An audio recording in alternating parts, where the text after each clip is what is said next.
Narinig niyo na ba ang salitang buwis?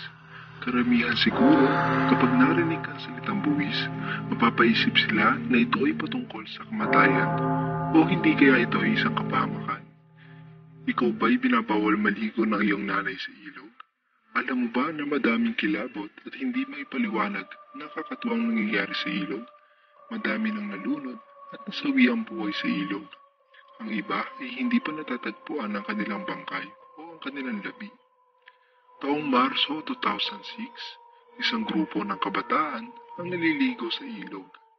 Hindi lingid sa kanilang kaisipan ang kapahamakan. Sa hindi inaasahan, isang lalaki ang biglang nalunod sa ilog.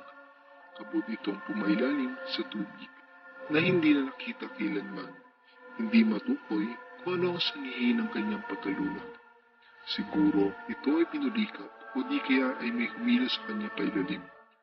Marami nang nagsasabi na ang nawawalang bangkay ay kinuha ng isang syokoy o baka naman ito ay isang nilalang na mas nakakakilabot pa.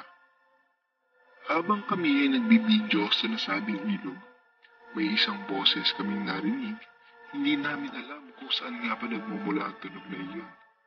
Ang bawat isa ay kinikilabutan na at ang bawat isa ay hindi na mapalagay. Hindi nila alam kung anong nilalang nga ba ang kanilang nadinig.